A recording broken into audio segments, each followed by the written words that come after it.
அஸ்ஸலாமுஅலைக்கும். Hi friends, எல்லோரும் எப்படி இருக்கீங்க? அல்ஹம்துலில்லாஹ், நாங்களும் நல்லா இருக்கோம். இன்றைக்கி ஒரு மிக்சட் வீடியோ பார்க்க போகிறோம். இது ரமலான் டைம் அப்படின்னு கிடையாது, எல்லா நாளும் நம்ம எல்லாருக்குமே யூஸ்ஃபுல்லாக இருக்கிற மாதிரி எனக்கு தெரிஞ்ச டிப்ஸும் கிச்சனில் நான் ஃபாலோ பண்ணுற ஹேபிட்ஸும் ஷேர் பண்ணியிருக்கேன். நான் எப்படி சமையலை சீக்கிரம் முடிப்பேன் அப்படின்னு சொல்லியிருக்கேன். கண்டிப்பாக நான் சொல்லியிருக்கிற விஷயம் ஏதாவது ஒன்று உங்களுக்கு யூஸ்ஃபுல்லாக மோட்டிவேஷனாக இருக்கும் அப்படின்னு நம்புகிறேன். ஸ்கிப் பண்ணாமல் ஃபுல்லாக பாருங்கள். Welcome to rose petals.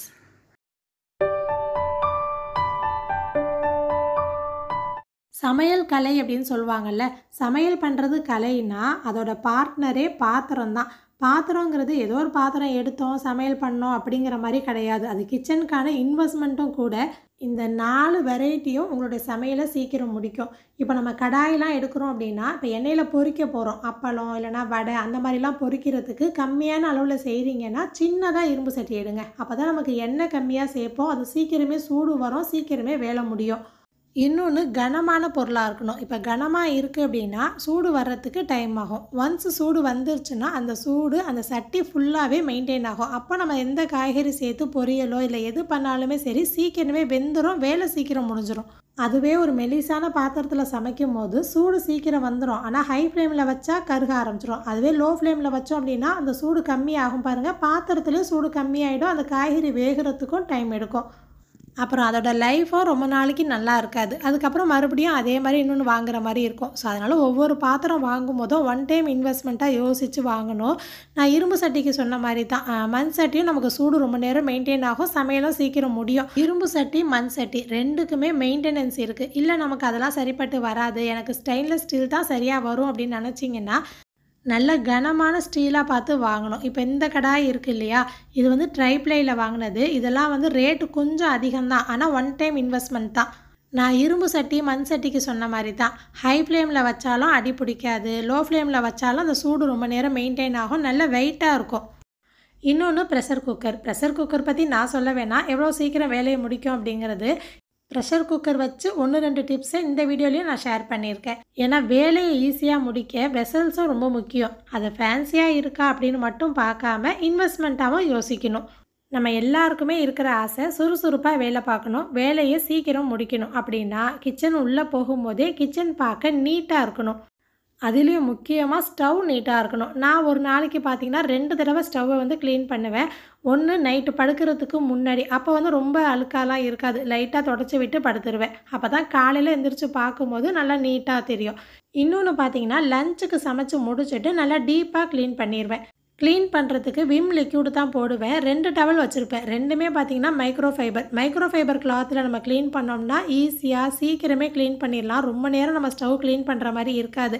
அதில் ஒன்று வந்து நல்லா ஈரமாக்கிட்டு இந்த மாதிரி சோப்பு போட்டதுக்கப்புறம் திரும்ப ஒரு பக்கத்துலேருந்து இழுத்து கொண்டு வரக்கூடாது. நான் வீடியோவில் காமிச்ச மாதிரி ஒரே பக்கமாக ஒரே டைரெக்ஷனில் கொண்டுட்டு போயிடணும். இன்னொரு டவல் ஈரம் இல்லாமல் வச்சுருப்பேன். நல்லா டீப் க்ளீன் பண்ணுறேன் அப்படின்னா இந்த மெத்தடில் செய்வேன். அந்த டவல் வச்சு ரெண்டாவது அந்த ஈரத்தை எல்லாத்தையும் தொடச்சிருவேன். நார்மலாக ஒரு துணியில் தொடச்சாலும் இதே மெத்தடில் தான் செய்வேன். ஆனால் மைக்ரோ ஃபைபர் கிளாத்தில் துடைக்கும் போது அந்த அலையாக கோடு மாதிரிலாம் இருக்காது, நமக்கு சீக்கிரமே பளிச்சுன்னு பளபளன்னு தெரியுமா. ஸோ அதனால் கொஞ்சம் ஈஸியாக இருக்கும். அதுக்கப்புறம் பார்த்திங்கன்னா இந்த கோலின் மாதிரி கிளாஸ்லாம் க்ளீன் பண்ணுவோம்ல, ஸோ அதை ஸ்ப்ரே பண்ணி லாஸ்ட்டாக தொடச்சி விட்டுருவேன். இது எல்லா நாளும் யூஸ் பண்ண மாட்டேன், வாரத்தில் ஒரு நாள் இல்லைனா 10 நாளைக்கு ஒரு நாள் அந்த மாதிரி மட்டும்தான் யூஸ் பண்ணுறது. டெய்லிலாம் யூஸ் பண்ணோம் அப்படின்னா சீக்கிரமே சரியாக போயிடும், ஏன்னா கட்டுப்படி ஆகாது. நான் ஸ்டவ்வுக்கு ஸ்ப்ரே பண்ணுற அன்னைக்கு தான் மிக்ஸி, ரைஸ் குக்கர், ஃப்ரிட்ஜுக்குமே க்ளீன் பண்ணுவேன்.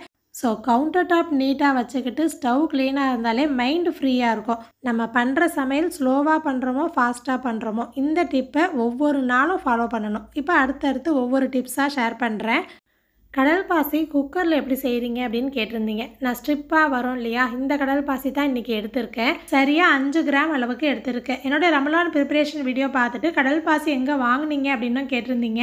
இது வந்து ஹஸ்பண்டோட அண்ணன் வந்து துபாயில் இருக்காங்க. ஸோ அவங்க தான் எப்போதுமே வருஷம் கடல் பாசி கொடுப்பாங்க. அதை தான் இப்போ வரைக்கும் நான் யூஸ் பண்ணிகிட்ருக்கேன். சூப்பர் மார்க்கெட்டில் ஆன்லைனில் கூட நமக்கு ஈஸியாக கிடைக்கிது. நான் வந்து இந்த ஸ்ட்ரிப்பாக எடுத்திருக்கேன் இல்லையா, இதுவே அகர் அகர் பவுடர்னு இருக்கும்.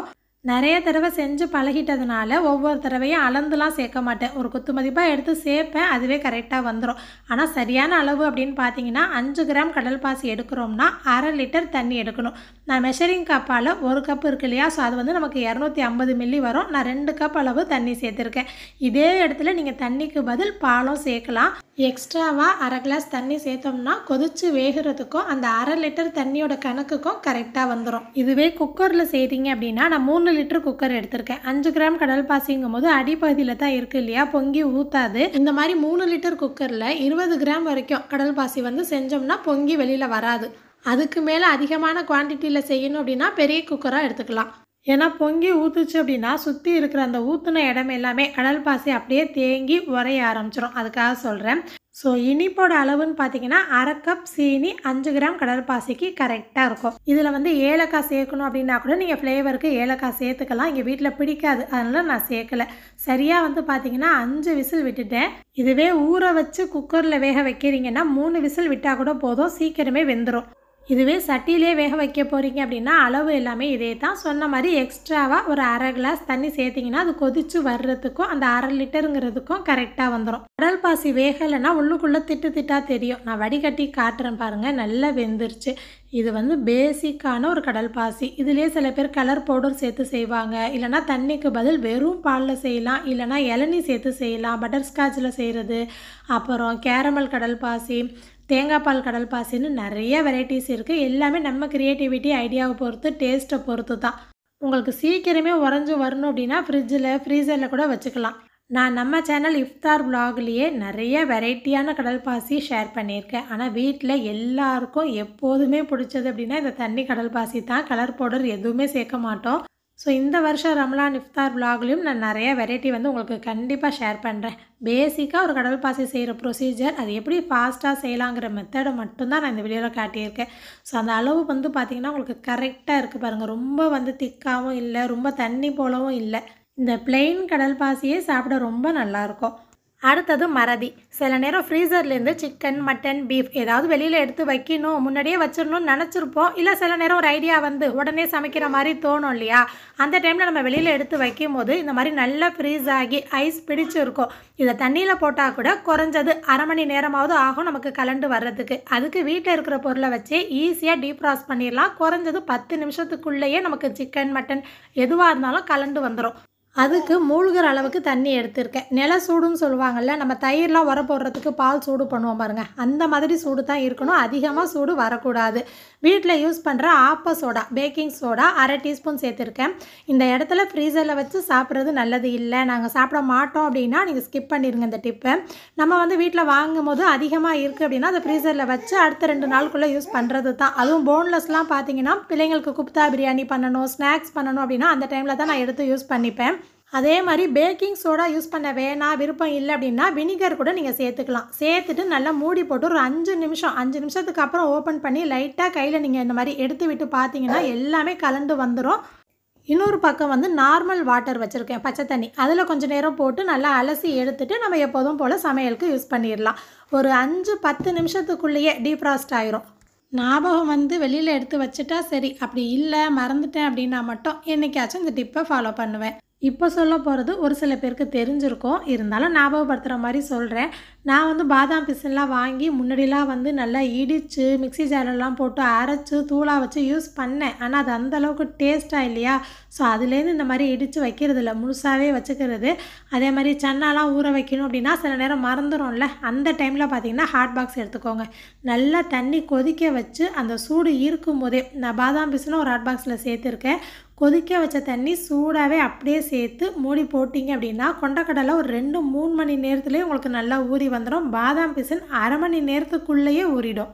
ஹாட் பாக்ஸ் பொறுத்த வரைக்கும் இப்போ அரைச்ச மாவை புளிக்க வைக்கணும் அப்படின்னா ஹாட் பாக்ஸில் சேர்க்கலாம். தயிர் உரைய வைக்கணும், இல்லை ஊற வைக்க வேண்டிய பொருள் ஏதாவது மறந்துட்டிங்க அப்படின்னா இந்த மாதிரி கொதிக்க வச்ச தண்ணி சேர்த்து ஊற வச்சு, தயிருக்கு வந்து ஒரு டப்பாவில் உரமர் சேர்த்துட்டு அதில் பால் சேர்த்துட்டு இந்த மாதிரி ஹாட் பாக்ஸில் தண்ணி சேர்த்து அந்த டப்பாவை இந்த தண்ணிக்குள்ளே வச்சிங்கன்னா சீக்கிரமே உறைஞ்சி வந்துடும். நான் காட்டுற இந்த பாதாம் பிசின் வந்து 25 நிமிஷம், அதுக்கப்புறம் ஓப்பன் பண்ணி பார்த்தேன், நல்லா ஊறி வந்துருச்சு.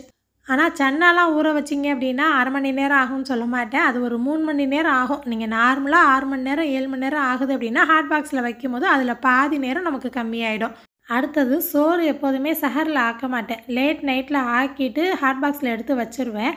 நான் வந்து சோறு அதிகமாக வடித்து தான் ஆக்குவேன். ப்ரெஷர் குக்கரில் விசில் வர்ற சோறு அந்தளவுக்கு பிடிக்காதா, அப்படியே அவசரமாக ஆக்கணும் அப்படின்னா கூட இந்த மாதிரி ப்ரெஷர் குக்கர்லேயே சோறு வடிச்சிருவேன். இன்கேஸ் சஹரில் தான் சோறு ஆக்குவீங்க, எழுந்திரிக்க மறந்துட்டீங்கன்னா கூட இந்த டிப்பை ஃபாலோ பண்ணலாம். தண்ணி சேர்க்கும் போது கெட்டில் யூஸ் பண்ணுறீங்க அப்படின்னா அதில் கொதிக்க வச்சு சேர்த்திங்கன்னா கூட இன்னும் சீக்கிரம் சூடு வந்துடும். இப்போ 1 கிளாஸ் அளவுக்கு நான் அரிசி எடுத்திருக்கேன்னா அதை நல்லா வாஷ் பண்ணிவிட்டு 1 கிளாஸ் அரிசிக்கு 3 கிளாஸ் தண்ணி கரெக்டாக இருக்கும். நீங்கள் எடுக்கிற அரிசிக்கு தகுந்த மாதிரி தண்ணி அளந்துக்கோங்க. அதுலேருந்து 2 கிளாஸ் தண்ணி எக்ஸ்ட்ராவாக சேர்த்துட்டு உப்பு சேர்த்துருக்கேன். இந்த மாதிரி தண்ணி தாராளமாக வச்சா பொங்கி ஊற்றாதா அப்படின்னு கேட்பீங்க. அதுக்கும் ஒரு டிப்ஸ் இருக்குது. அது 3 விசில் வரட்டும், அதுக்கு கொஞ்சம் டைம் எடுக்கும் இல்லையா, ஸோ அதுக்குள்ளே வந்து தேங்காய் துருவி எடுத்துடலாம் அப்படின்னு சொல்லிட்டு எடுத்துகிட்டு இருந்தேன். எனக்கு இன்றைக்கி சமையலுக்கு தேங்காய் துருவல் தேவைப்படலை. ஆனால் டைம் இருக்குது, வேலை இல்லை அப்படின்னா அந்த டைமில் என்ன ப்ரிப்பரேஷன் செய்ய முடியுமோ அதை செஞ்சு வச்சுக்குவேன். மேக்ஸிமம் தேங்காய் வந்து உடச்சி கீத்து மாதிரி போட்டு அந்த துண்டு துண்டாக பீஸ் போட்டு எடுத்து வைக்க மாட்டேன். இந்த மாதிரி துருவியே வச்சுருவேன். எனக்கு இது கொஞ்சம் வசதியாக இருக்கும். சட்டுன்னு ஒரு புட்டு பண்ணுறேன், சட்னி பண்ணுறேன் அப்படின்னா இந்த துருவின தேங்காய் எடுத்தே நான் யூஸ் பண்ணிடுவேன். தேங்காய் திருவும் போது சத்தம் கேட்கும்ல, குட்டிமாவுக்கு வந்து நான் வித்தை காட்டுற மாதிரி இருக்கு போல். அதை பார்க்குறான், அப்புறம் என்ன பார்க்குறான், மாற்றி மாற்றி பார்த்துக்கிட்டு ஸ்ட்ரக் ஆகி அப்படியே படுத்திருந்தானா கடை நான் தேங்காய் துருவி எடுத்துட்டேன். அதோட புளி வந்து நிரப்பி வைக்கிற வேலை இருந்துச்சு. இது நம்ம சப்ஸ்கிரைபர் சொன்ன டிப் தான் இப்போ வரைக்கும் ஃபாலோ பண்ணிகிட்ருக்கேன். புளி வச்சு அதிகமாக நானும் காய்ச்ச மாட்டேன். அப்படியே காய்ச்சினாலும் கம்மியாக தான் செய்வேனா. எந்த அளவு ஊற போடுவேங்கிறது எனக்கு தெரியும். அந்த அளவு எடுத்து சின்ன சின்ன உருண்டையாக இந்த மாதிரி டைட்டாக உருட்டி எடுத்துகிட்டு அதை ஜாடியில் போட்டு வச்சுருவேன். நான் ஊர்லேருந்து இங்கே அந்தமான் வரும்போது கொண்டுட்டு வந்தது. அதனால் எப்போதுமே ஜாடியில் வைக்கும் போது கொஞ்சம் கல் உப்பு சேர்த்து நல்லா குலுக்கி விட்டு எடுத்து வச்சுருவேன். இன்கேஸ் ஊற வைக்க மறந்துட்டேன் அப்படின்னா கொதிக்க வச்ச தண்ணி சேர்த்து இதுலேருந்து ஒரு உருண்டை எடுத்து அதை அப்படியே ஊற வச்சுருவேன். 5 நிமிஷத்துலேயே புளி ஊறி வந்துடும். ஸோ கையோட தேங்காய் துருவுனதையும் ஒரு டைட்டான அந்த மாதிரி பாக்ஸில் போட்டு ஃப்ரீசரில் ஸ்டோர் பண்ணிடுவேன். நான் எப்போதுமே இந்த மாதிரி தேங்காய் துருவி வச்சுருப்பேன். எனக்கு கைக்கு வாகா கொஞ்சம் வசதியாக இருக்கும். அதையும் எடுத்து வச்சுட்டு குக்கர் வந்து விசில் வர ஆரம்பிச்சிருச்சு. சோறு வச்சுருந்தோம்ல, நான் இந்த டிப்ஸ் வந்து இன்ஸ்டாகிராம் ரீல்ஸில் பார்த்துருந்தேன். இந்த மாதிரி குக்கர் பொங்குற நேரத்தில் இந்த யூஸ் பண்ணுற கலவடை தட்டு வச்சுட்டோம் அப்படின்னா அதை தாண்டி வெளியில் வந்து கீழே ஸ்டவ்வில் ஊற்ற மாட்டேங்குது. நானும் ட்ரை பண்ணி பார்த்தேன், ஒர்க் அவுட் ஆகுது. உங்களுக்கே வீடியோவில் பார்த்தா தெரியும் எந்த அளவு பொங்கி வந்திருக்கு, குக்கரில் தண்ணி நிற்கிது அப்படின்னு. ஆனால் ஸ்டவ்வில் ஊற்றவே இல்லை பார்த்தீங்களா. ஸோ இந்த மாதிரி ஓப்பன் பண்ணி பார்த்தீங்கன்னா சோறு வெந்திருக்கும், ஆனால் தண்ணி நிற்கும். நம்ம நிறையா தானே சேர்த்துருந்தோம். இதுக்கு மேலே அப்படியே இந்த கண்ணால் முடின்னு தான் நாங்கள் சொல்லுவோம், இந்த வடிப்போம்ல சோறு. ஸோ அதை போட்டுட்டு நீங்கள் அப்படியே வடிக்க ஆரம்பிச்சிடலாம். அப்படி இல்லை குக்கருக்கு வாகா உங்ககிட்ட அந்த மூடி இல்லை அப்படின்னா இந்த குக்கரோட மூடியில் அந்த கேஸ்கேட் இருக்குது பாருங்கள், அதை எடுத்துகிட்டு இந்த மாதிரி அப்படியே நீங்கள் கவுத்து விட்டுடலாம். மூடும் போது நம்ம எப்போதும் விசில் வைக்கிறதுக்கு மூடுவோம்ல, அதே மாதிரியே மூடிடுங்க. இன்கேஸ் உங்களுக்கு குக்கர் சோறு பிடிக்கும் அப்படின்னா நீங்கள் அப்படியே விசில் விட்டு சாப்பிடலாம். இல்லை வடித்த சோறு தான் பிடிக்கும் அப்படின்னா இந்த டிப்பை கண்டிப்பாக நீங்கள் ஃபாலோ பண்ணலாம். எடுக்கும்போது பார்த்தீங்கன்னா லைட்டாக அந்த மாதிரி தட்டி விட்டுறணும். இல்லைன்னா சோறு ஒரு பக்கம் ஒதுங்கி இருக்குமா, நீங்கள் மூடி திறந்தோடனே கொட்ட ஆரம்பிச்சிடும். இந்த டிப்ஸ் வந்து சேனல் ஸ்டார்ட் பண்ண புதுசில் டிப்ஸ் வீடியோவில் நான் ஷேர் பண்ணியிருப்பேன். சோறு நல்லாவே உதிரியாக இருக்கும். ஆனால் வடிக்கும் போது இந்த மாதிரி 5 நிமிஷம் ஸ்டவ்வில் வச்சு தானே இறக்குவோம். அப்படி செஞ்சால் தான் ஒரு திருப்தியாக இருக்கும். அதே மாதிரி வச்சு இறக்கிட்டு நான் ஹாட் பாக்ஸில் மாற்றிடுவேன். ஸ்டெயின்லெஸ் ஸ்டீல் ஹாட் பாக்ஸ் வந்து நல்லா இருக்கா அப்படின்னு கேட்டிருந்தீங்க. பிளாஸ்டிக்கை விட இது நல்லது அப்படின்னு நினச்சி தான் நானும் வாங்கியிருந்தேன். ஆனால் ஒரு 3 மணி நேரத்துக்கு தான் நமக்கு சூடு நல்லா நிற்கிது. அதுக்கு மேலே சூடு கம்மியாயிடுது. பிளாஸ்டிக் ஹாட் பாக்ஸ் அளவுக்கு சூடு நிற்க மாட்டேங்குது. அதனால் சமைச்சு முடிக்கிற நேரத்தை பொறுத்து ஹாட் பாக்ஸ் மாற்றி யூஸ் பண்ணிப்பேன். இந்த மெத்தடில் வடிக்கும் போதும் எந்த அளவு சோறு கொட்டியிருக்குன்னு காட்டியிருக்கேன். 2 டேபிள் ஸ்பூன் தான் இருந்துச்சு, அதையுமே நான் குடிச்சிட்டேன். வீட்டில் வந்து இஃப்தார் டைமில் கட்லெட் அப்புறம் சீஸ் பால்லாம் அதிகமாக செய்வேனா, சரி சட்டுன்னு செய்கிற மாதிரி ஒரு ஃபாஸ்ட்டாக முடிக்கிற மாதிரி அந்த கட்லெட் ஷேப் கொண்டு வரணும்ல, எல்லாமே ஈவனாக இருக்கணும், ஒரே அளவில் இருக்கணுங்கிறதுக்காக இந்த டிப்ஸ் வந்து நானே ட்ரை பண்ணி பார்த்தேன். இந்த மாதிரி ஒரு மூடி எடுத்துக்கிட்டு அதில் கொஞ்சமாக எண்ணெய் ஸ்ப்ரே பண்ணி இந்த கட்லெட்டுக்குள்ளே கலங்கு வச்சுட்டு ஸ்ப்ரெட் பண்ணி தட்டி பார்த்தேன். ஒரு 2-3 இது அழகாக விழுந்துச்சு.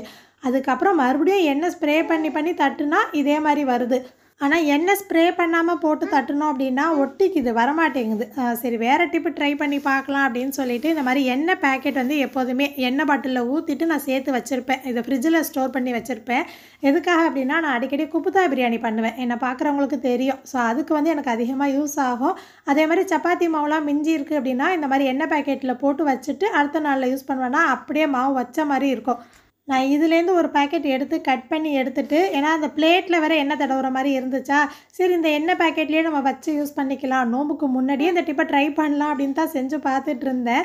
முறுக்கு உரல் எடுத்திருந்தேன். ஏன்னா அந்த மூடி கூட எனக்கு கொஞ்சம் தட்டும்போது அந்த ஷேப்லாம் மாறி கஷ்டமாக இருந்துச்சு. சரி முறுக்கு உரல் வந்து அந்த அடிப்பகுதியை கழட்டி எடுத்துட்டு, அந்த உள்பகுதி அந்த மேலே வச்சு ப்ரெஸ் பண்ணுவோம் இல்லையா, அந்த பகுதி எல்லாத்துலேயுமே நல்லா எண்ணெய் ஸ்ப்ரே பண்ணிவிட்டு, கட்லெட்டுக்கு எப்போதும் செய்கிற மாதிரி கொஞ்சமாக அந்த உருளைக்கிழங்கு ஸ்டஃபிங் வச்சு அதுக்குள்ளே வச்சுட்டு, இப்போ நான் வீடியோவில் காட்டுற மாதிரி ஒரே ஒரு சுற்றிட்டு எடுத்து பார்த்தேன். நல்லா அழகாக வந்துச்சு. சரி இது சக்ஸஸ், இந்த டிப்பை ஃபாலோ பண்ணலாம் அப்படின்னு நினச்சேன். 2, 3 செய்யும் போது மறுபடியும் அந்த முறுக்கு உரலில் வந்து எண்ணெய் ஸ்ப்ரே பண்ணி செய்கிற மாதிரியே இருக்குது. அப்படி இல்லைன்னா உரல்லையே ஒட்டிக்கிட்டு அதை வேற எடுத்து நம்ம 2வது பேட்ச் ஒர்க் பண்ணுற மாதிரி இருக்குது. எனக்கு என்னென்னா இந்த இடத்துல எதுக்கு இந்த டிப்பை சொல்கிறீங்கன்னு கேட்பீங்க. இன்கேஸ் வந்து நீங்கள் ஒரு பார்ட்டி அரேஞ்ச் பண்ணுறீங்க, உங்களுக்கு ப்ரெசன்டேஷன் அழகாக இருக்கணும், எல்லாம் ஒரே அளவில் ஈவனாக இருக்கணும் அப்படின்னா அந்த டைமில் இந்த டிப்பை ஃபாலோ பண்ணலாம்.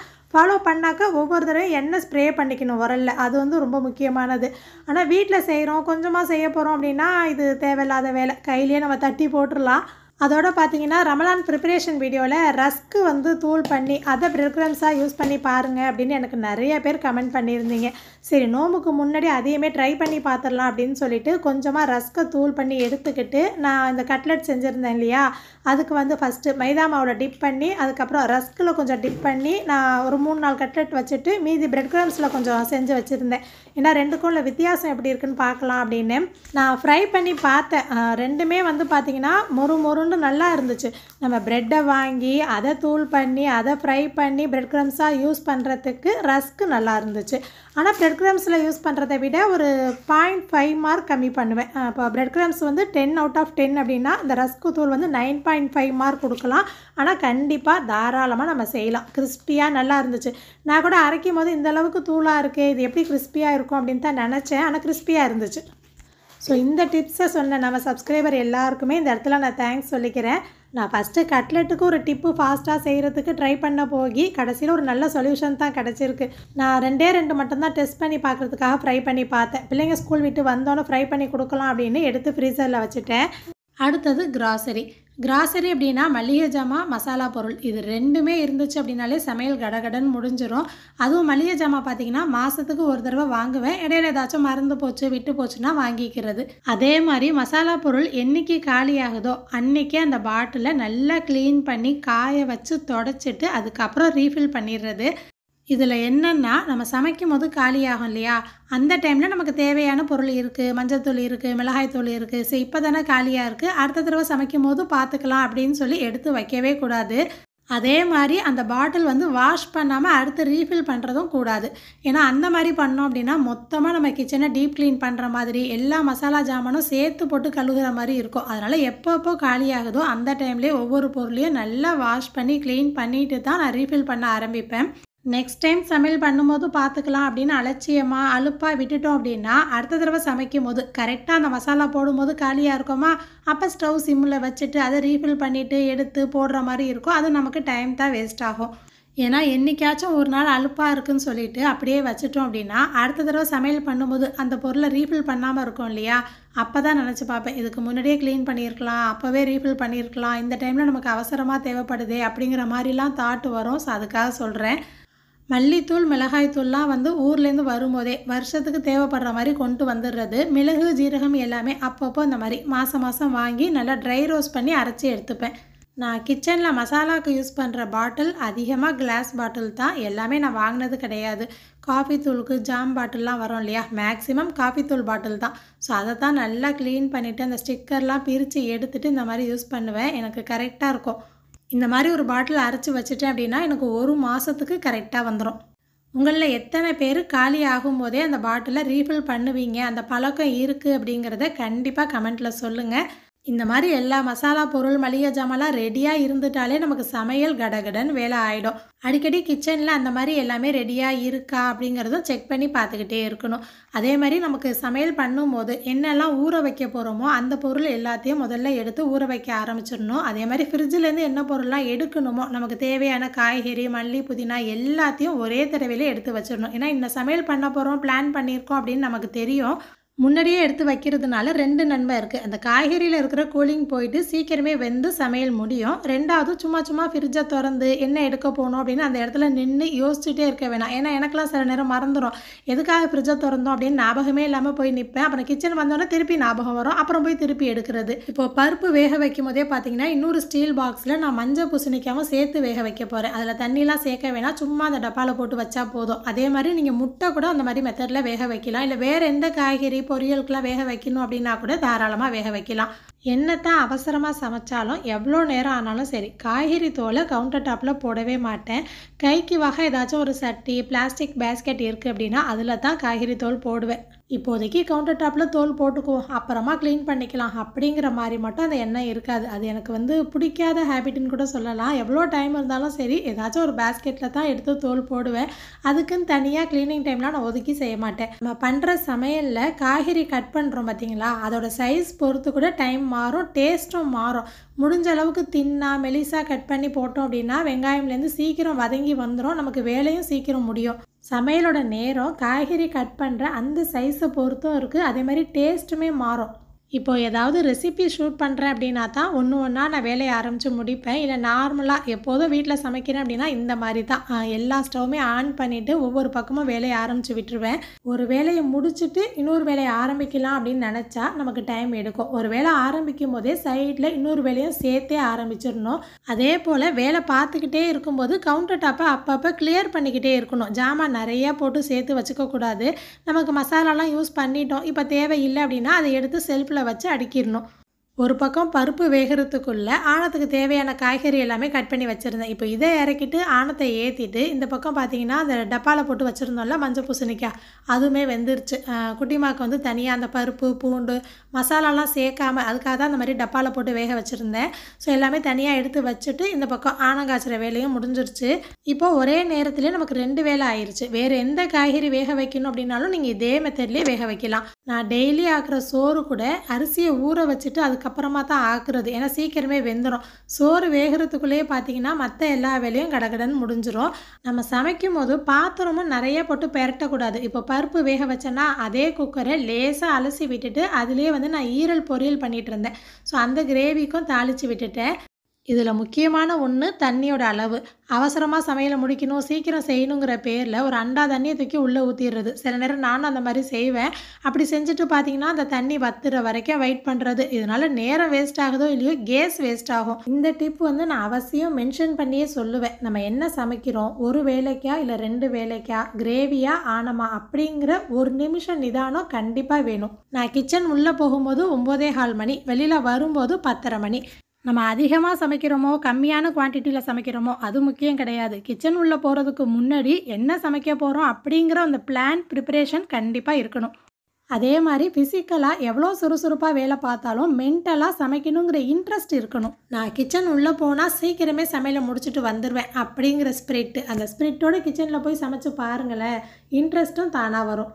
என்னோட வேலையும் முடிஞ்சிருச்சு. ஒரு சூடான காஃபியோட இந்த விலாகை நான் முடிச்சிடுறேன். நான் சொன்ன டிப்ஸில் உங்களுக்கு எது ரொம்ப பிடிச்சது, எந்த ஹேபிட்லாம் நீங்களும் ஃபாலோ பண்ணுறீங்க, வேறு என்ன டிப்ஸ்லாம் உங்களுக்கு தெரியுங்கிறத கண்டிப்பாக எனக்கு கமெண்ட் பண்ணி சொல்லுங்கள். நீங்கள் கமெண்ட் பண்ணால் மட்டும்தான் அடுத்தடுத்த வீடியோஸ் கொடுக்கணும் அப்படின்னு எனக்கும் மோட்டிவேஷனாக இருக்கும். ஃபஸ்ட் டைம் பார்க்குறீங்க அப்படின்னா வீடியோ பிடிச்சிருந்தா சப்ஸ்கிரைப் பண்ணி சப்போர்ட் பண்ணுங்கள். வீடியோ ஃபுல்லாக பார்த்த உங்களுக்கு தேங்க்யூ.